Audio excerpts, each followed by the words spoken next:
Now, we all know that senators and Congress in general have a rather bad reputation. What do you have a higher opinion of, Congress or witches? Congress, 32%, witches, 46%. What do you have a higher opinion of, Congress or hemorrhoids? Congress, 31%, hemorrhoids, 53%. What do you have a higher opinion of, Congress or dog poop? Congress, 40%, dog poop, 47%. Yeah, but we all can't deny that senators are rather important to the legislative process in the United States. They create laws, declare war. In fact, many of them are so important that many of them just decide to run for the major office in the U.S. itself, the presidency. Now, this video is going to be the highly edited one rather than a podcast, because I will be teaching you about pieces of legislation and the history behind many of these individuals, so it is technically historical, even though it is clearly from a biased perspective. But first, let's establish some ground rules. 1. I will try to focus on their accomplishments as senator rather than other positions they've had in the government. Emphasis on try, because a lot of them it is rather hard to do so. 2. Nobody who became president can be on the list. I've already ranked them based on the presidency in a previous podcast. And 3. If they're here, they cannot appear in an episode about the House of Representatives, as it is another branch of Congress. However, if they have also taken the position of governor, or any other form of government aside from the presidency, or the House, they can be in that video. With that out of the way, let's get into the top 11 United States Senators, in my opinion. Why top 11? Because I like to go one step beyond. Number 11, Thomas Gore, Democrat, serving from 1907 to 1921 and 1931 to 1937. No, not related to Al Gore. This one is related to Gore Vidal. He was a progressive Democrat, not just working with Democrats, but also progressive Republicans such as Fighting Bob. He was very instrumental in the campaign of William Jennings Bryan. He supported a lot of Woodrow Wilson's domestic policies like the progressive tax, farmers' rights, and government regulation of business, but he took a strong stance against Wilson in regards to World War I, costing him their friendship. He supported FDR's New Deal in its early days, even supporting Fighting Bob over the Democratic ticket during the 1924 election. Did I mention that he accomplished all this while being blind? This led to a cavalcade of stories, such as a failed filibuster, as he didn't realize the senator that was supposed to help him had already left the room. And, as Gore Vidal told us, Gore was one of the only open atheists to serve in the United States Congress. Whether you like that or not, you gotta give him props for that. Although he's on the bottom of the list as he started criticizing the New Deal from the right, even though a lot of people in his home state had already been supportive of it. Number 10, Hiram Johnson, Republican, serving from 1917 to 1945, a longtime progressive Republican from California. He introduced many progressive reforms during his tenure as governor. He was even chosen as Teddy Roosevelt's running mate in 1912 and was seen as the de facto leader of the Progressive Party after Teddy Roosevelt died. He fought for many progressive reforms such as a railroad commission and establishing the recall election in California. He fought for progressive ideals from across the party lines, supporting many of the New Deal policies and endorsing Franklin Delano Roosevelt. However, he later retracted these after Roosevelt decided that he wanted to try and pack the courts. Though he did also vote against the League of Nations, and voted for the Immigration Act of 1924, which banned East Asian immigrants from entering America. But overall, a lot of his progressive policies helped more than they hurt. Number 9, John P. Hale, Liberty, Free Soil, and Republican parties, serving from 1847 to 1853 and 1855 to 1873. Hale was the first senator to have an openly abolitionist platform, although Rufus King was against the expansion of slavery and ending the slave trade, except for when he was running for president in the 1816 election. Being at the forefront of the barn-burner Democratic faction, the Liberty, Free Soil, and Republican parties, he was also avidly against the Mexican-American War, against the Navy's spirit ration of liquor, helping to secure the abolition of flogging in the Navy, and even served as counsel in the trials of anti-slavery activists that arose out of their forcible rescue of the fugitive slave Shadrach Minkins. He was such a prominent abolitionist that every anti-slavery party courted him for multiple presidential runs due to the fact that he was the loudest fighter of slavery. Number 8, Robert M. La Follette Jr., Republican/Wisconsin Progressive Party, serving from 1925 to 1947. Young Bob was a champion of organized labor, even creating the Senate Investigation Committee that exposed the surveillance, physical intimidation, and other techniques used by large employers to prevent workers from organizing. He was a huge supporter of FDR's New Deal until the 1938 Naval Expansion Bill. He was a staunch non-interventionist and created the American First Committee to help prevent the U.S. from entering World War II. However, after Pearl Harbor, him and his group decided, this probably isn't the best fight for us to be fighting right now. Young Bob was also very disillusioned with the Republican Party, and, with his brother Philip, created the Wisconsin Progressive Party to help Wisconsin progressives get their voice heard. One of his major accomplishments was the Legislative Reorganization Act of 1946, which sought to fix a lot of the problems with the legislative process to make it easier for legislation to get passed, as many people saw Congress as the major issue on when many of the New Deal programs didn't get passed. Though young Bob's story was not that happy to end with, we can say that he lived to a high-reaching legacy, almost as good as his predecessor and way better than his successor. Number 7, Bobby Kennedy, Democrat, serving from 1965 to 1968. Personally, I feel that the Kennedys are rather overrated, especially considering the fact that many civil rights legislation is attributed to Jack Kennedy, whereas he wasn't as staunch about civil rights as Lyndon B. Johnson, and the fact that the Kennedys are looked at a whole lot more than other political figures that I feel should be looked at more. Eugene V. Debs. But let's not overlook a lot of the accomplishments that were accomplished by Bobby Kennedy himself.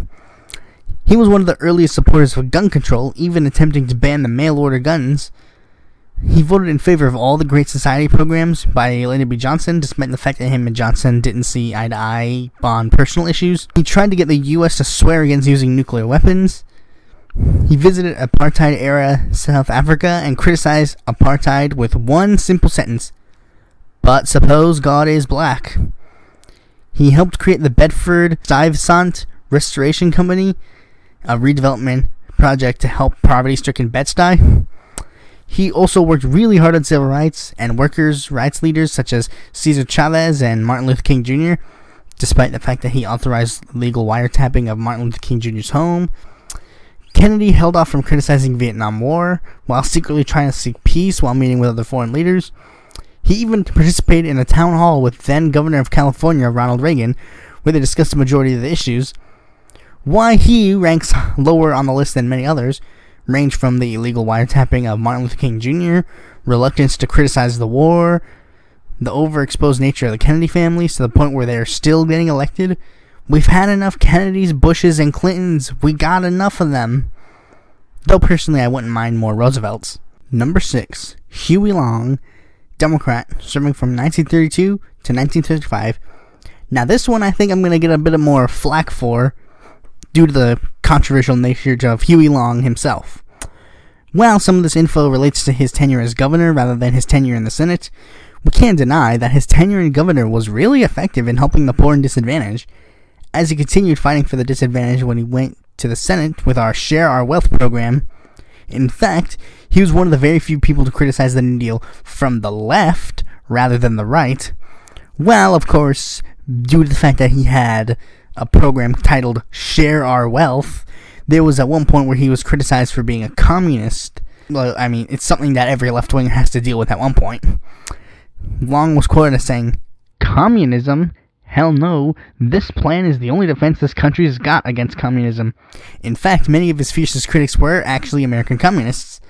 Plus, he was a very prominent anti-racist, despite the fact that a governor in a southern state might make you think otherwise. Some call him a demagogue, some call him a dictator, some call him the kingfish, but at the end of the day, there's one thing that you're all going to have to end up calling him at one point: former Senator Long. Though if I did have to levy one criticism against him, it would be the nature that the Long family became a kind of Bush-Kennedy kind of political dynasty. Number 5, Marion Butler, populist, serving from 1895 to 1901. Of course, I had to represent North Carolina somehow on this list. And boy, did I find a perfect one. Marion was an average young populist, a farmer who saw how the populace loved economics and bimetallism would help the common man. He eventually rose to popularity in the NC State Senate as a member of the Farmers Alliance, and being instrumental in the fusionist strategy by the Populist Party, an idea still used by other political parties to this day. While he was supportive of the National Party merging with the Democrats, he would only allow the NC Populist Party to fuse with the NC GOP, as it was dominated by poor black farmers, as opposed to the white supremacist North Carolina Democratic Party. He was instrumental in the campaign of William Jennings Bryan, and while in the Senate he was an aggressive fighter that get populist legislation like bimetallism and the nationalization of railroads. He was so prominent that the populists even elected him to be the chairman of the party. He did lose re-election as the New York Dems ran some campaigns that tapped into NC's neo-Confederate and racist vote, and eventually when the Populist Party was disbanded, he ended up joining progressive Republicans such as Teddy Roosevelt. So as you can see, he wasn't explicitly like this party versus this party. He was more of a get this legislation done kind of guy. Number 4, Eugene McCarthy, Democrat, serving from 1959 to 1971. McCarthy first gained notoriety as one of the few people in Congress to challenge Joseph McCarthy. He even debated him using the same tactics to prove that General Douglas MacArthur was a communist pawn. Keep in mind, this was while he was still in the House. Can you imagine what he was doing when he was in the Senate? McCarthy at one point called himself, quote, twice as liberal as Hubert Humphrey, twice as intelligent as Stuart Symington, and twice as Catholic as Jack Kennedy. And from the American definition of the term liberal, I can fully agree with that. Some of his things that he did in the Senate include voting in favor of the Civil Rights Act of 1964, the Immigration and Nationality Act of 1965, which sought to remove the racial and national barriers of the U.S. immigration system, and he was one of the earliest opponents to the Vietnam War. Kennedy, this is how you actually oppose the Vietnam War.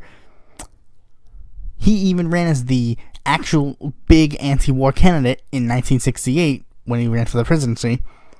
He also had a lot of grievances with the two-party system after his tenure in the Senate was over. While he did have one significant hiccup, with him being a member of the Board of Advisors of the Federation for American Immigration Reform, which sought to limit all immigration in the U.S., and whose founder, John Tayton, was an avowed white supremacist. Yeah, luckily McCarthy did express regret for this kind of behavior. Keep in mind, this was a bit of the early 60s, so they're not going to be entirely super PC. McCarthy, in the time in the House, was a staunch fighter from his first election in the House in 1948 to his last presidential run in 1992. He was a staunch fighter and was overall worthy of his spot as fourth best. Number 3, Robert M. La Follette Sr., Republican / Second Progressive Party, serving from 1906 to 1925. Fighting Bob was a staunch progressive who saw the party that freed the slaves was being used as a tool for corporate interests. He spent his time in the Senate fighting for child labor laws, Social Security, women's suffrage, among other progressive reforms.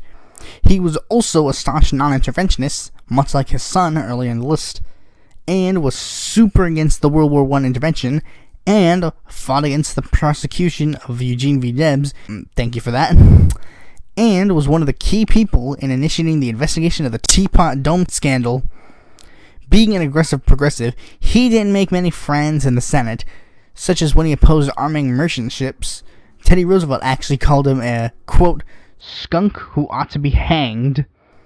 La Follette has been called arguably the most important and recognized leader in the opposition to the growing dominance of corporations over the government, and is usually ranked highly among senators alongside Henry Clay and Daniel Webster. Number 2, Estes Kefauver, Democrat, serving from 1949 to 1963. Kefauver was arguably the most progressive senator in modern U.S. history. While he was in the House and supported the New Deal programs, it was when he went into the Senate, he majorly fought against the problems with trusts. He was basically a trust-busting progressive in the same vein as Teddy Roosevelt, even creating a whole subcommittee dedicated to it. His major legislative accomplishments include the Seller-Kefauver Act, which ended loopholes allowing corporations from buying competing firms, the Kefauver-Harris Drug Act, which forced drug companies to prove that their drugs were actually effective before they could be approved, and the U.S. Senate Special Committee to Investigate Crime in the Interstate Commerce, which investigated organized crime. Kefauver was even one of 3 senators who refused to sign the Southern Manifesto. The Southern Manifesto was a document that sought to limit the Supreme Court's power in response to the Brown v. Board of Education case. Kefauver was also a very prominent progressive candidate for president in 1952 and 1956, and his progressive policies put him at immense odds with E.H. Crump and led him to being cheated out of the presidential nomination. While I feel his hearings combating pornography and comic books were a bit of a waste of time, you couldn't say that he was just somebody's coon. Before I get into the person that you've been waiting for, let's go over some of the honorable mentions. The 72 other senators who voted for the Civil Rights Act. I feel it was an important piece of legislation that I felt needed to be signed. Here are the names of all the senators that did so, aside from ones that I've already mentioned on the list. The other third-party senators. It's not that easy getting elected as a third party in any form of government, really. Here are all the names of all the third-party members in Congress that I haven't mentioned.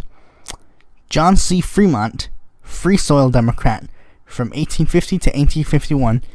He only served 1 year in the Senate, but in the time, he voted against harsh penalties for those who assisted runaway slaves. Lyndon B. Johnson, Democrat, 1949 to 1961. His tenure in the Senate was notably less progressive than his times in the House and the White House. Russ Feingold, Democrat, serving from 1993 to 2011, a progressive that was in favor of universal health care and was the only senator that voted against the Patriot Act. You gotta give him props for that. Jeff Merkley, Democrat, serving from 2009 to now, and Elizabeth Warren, serving from 2013 to now.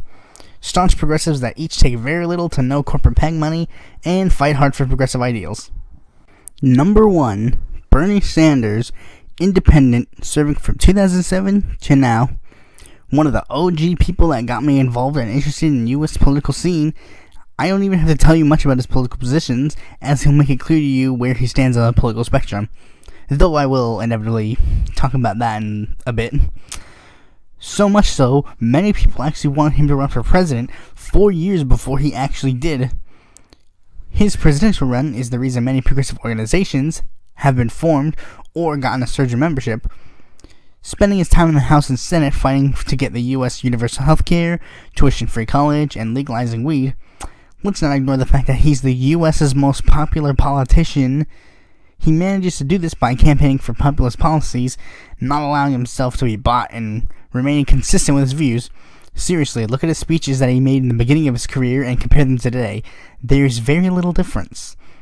He was at the forefront of the civil rights movement, voted against both Iraq wars, voted against the Patriot Act, and overall, a staunch progressive that would make progressive-era figureheads such as Teddy Roosevelt, Robert M. La Follette, or many of these people on the list very proud. Thanks for watching this video. Be sure to like, comment, subscribe, and click that bell to be notified when a future video of mine comes out. And if you're interested in more political content from me, you can go to my website, follow me on Twitter, Facebook, and Quora. I'd actually curiously like for you to know, who's your favorite senator, both current and in the history of the United States? Leave a comment below.